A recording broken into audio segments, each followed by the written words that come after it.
selaku majikan. Yang terhormat Bapak Arifin Nugroho selaku dosen pengampu mata kuliah PPKN di kelas dan teman-teman semua yang hadir pada pagi hari ini. Izinkan saya memperkenalkan diri saya dan juga rekan-rekan saya yang akan menjadi pemateri pada pertemuan kali ini. Nah, saya Maria Danita sebagai moderator, lalu ada Wahyu Bukara sebagai penyaji, Ibnu Rizal sebagai pembahas 1, Mahfud Wahid sebagai pembahas 2, serta Dewi Pusaka sebagai juru kamera. Kali ini kami akan membahas materi mengenai ujian skripsi milik Abang IKD Gagal di Utamajaya berjudul Resolusi Konflik Antara Masyarakat Desa Sumber Talakok dengan Pemerintah Provinsi Bali melalui retribusi tanah yang akan dikaitkan dengan nilai-nilai Pancasila dan ajaran dalam perspektif Pancasila. Wahyu sebagai penyaji materi pertama pada pagi hari ini, silakan masuk ke depan.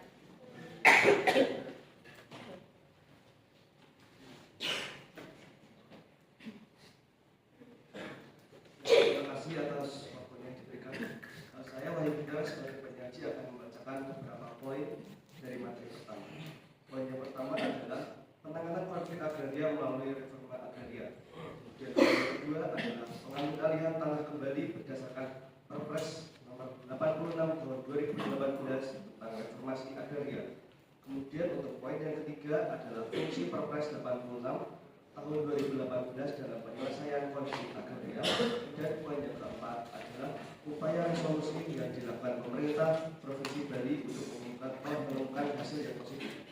Dan poin terakhir adalah distribusi sebanyak 1.613 bidang tanah telah diberikan pada rakyat Bali. Terima kasih, saya kembali ke Pak Moderator.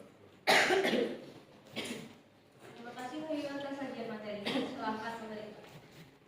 Selanjutnya kepada Ibu sebagai pembahas 1, silakan maju ke depan.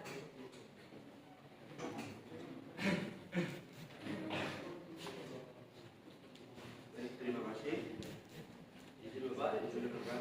Di sini saya Ibnu sebagai pembahas 1 akan membahas materi yang telah disampaikan penyaji di poin ketiga, yaitu fungsi Perpres 86 tahun 2018 dalam menyelesaikan konflik agraria.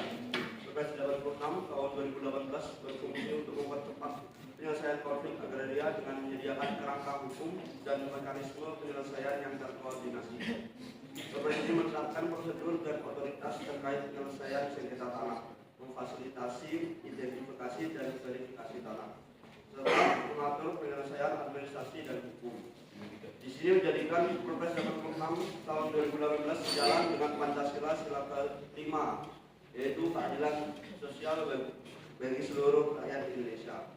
Sila ini menekankan pentingnya keadilan dalam distribusi sumber daya termasuk tanah.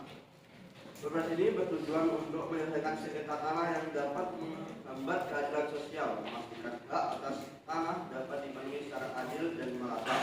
Karena implementasi Perpres 86 tahun 2018 sendiri dalam isu agraria, yaitu dapat menyelesaikan konflik agraria. Perpres ini menetapkan prosedur untuk menyelesaikan sengketa tanah antara pihak-pihak yang mengklaim hak atas tanah. Yang kedua, membantu penataan tanah. Perpres ini juga mencakup upaya penataan tanah untuk memperjelas kepemilikan dan penggunaan tanah. Yang ketiga, melindungi hak masyarakat lokal. Perpres ini memberikan perhatian khusus pada hak-hak masyarakat lokal, termasuk hak atas tanah adat, dengan mengakui dan melindungi hak-hak ini. Perpres ini mendukung prinsip keadilan sosial dengan memastikan bahwa masyarakat yang sebelumnya terpinggirkan dapat memperoleh hak mereka atas tanah. Dengan ini, Perpres 86 tahun 2018 berperan dalam memberikan keadilan sosial dengan cara menyelesaikan sengketa tanah secara adil dan memastikan hak-hak masyarakat terkait tanah terjamin sesuai dengan sila ke-5 Pancasila. Itu saja materi saya. Saya akan kembalikan ke moderator.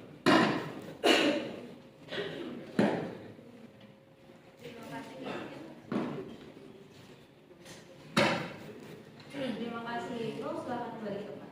Selanjutnya pembahas kedua, Fakih, silakan maju ke depan.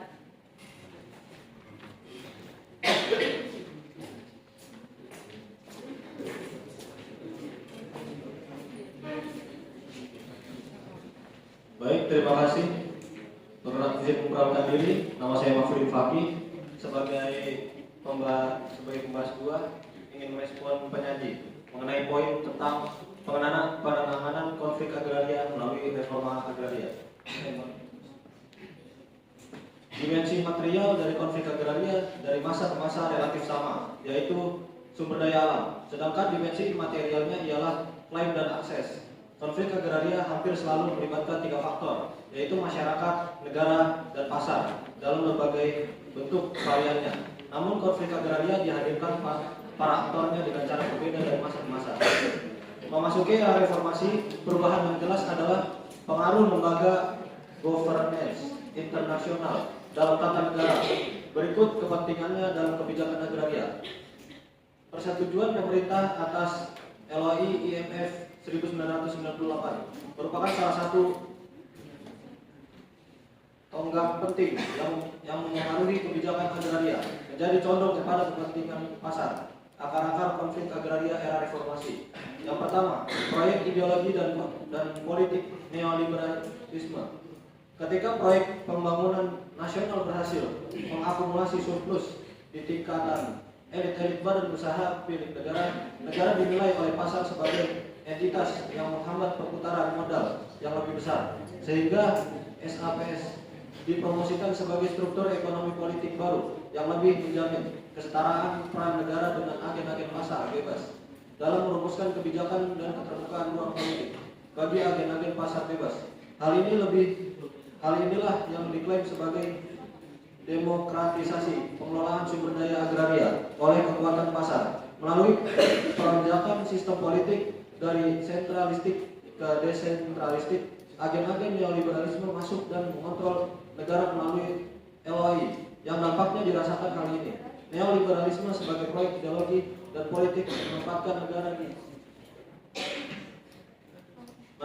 negara di bawah kendali pasar, sehingga pasar menjadi imperium baru yang mengendalikan struktur dan dinamika sosial termasuk sistem tenurial yang melekat padanya. 2. Sistem tenurial monopolistis. Asas domain Veckraling yang diperkenalkan oleh Raffles menjadi landasan yang kuat bagi klaim penguasaan atas ruang hingga saat ini. Seiring zaman, asas ini dianggap mengabaikan hubungan-hubungan agraria berbasis komunal atau yang berbasis semangat sosialisme Indonesia. Sesungguhnya domain Veckraling merupakan asas legitimasi untuk mengukuhkan monopoli pemerintah kolonial atas ruang dan pengelolaannya. Monopoli itulah yang menjadi akar konflik karena dampaknya meniadakan pihak yang tidak dominan. Meskipun asas ini dihapuskan dalam kebijakan agraria, bukan berarti semangat dan upaya untuk menciptakan monopoli atas ruang turut pula hilang. Sekian, terima kasih. Saya kembalikan ke moderator. Terima kasih Pak I. Untuk selanjutnya, penyanyi dipersilakan untuk maju kembali untuk menanggapi apa yang telah disampaikan oleh pembahas 1 maupun pembahas 2.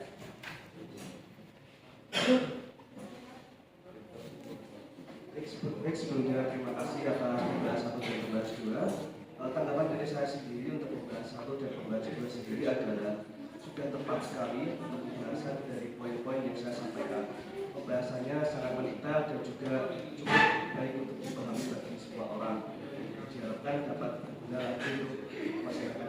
Terima kasih. Baik, terima kasih. Mungkin cukup sekian sajian materi pada pagi hari ini.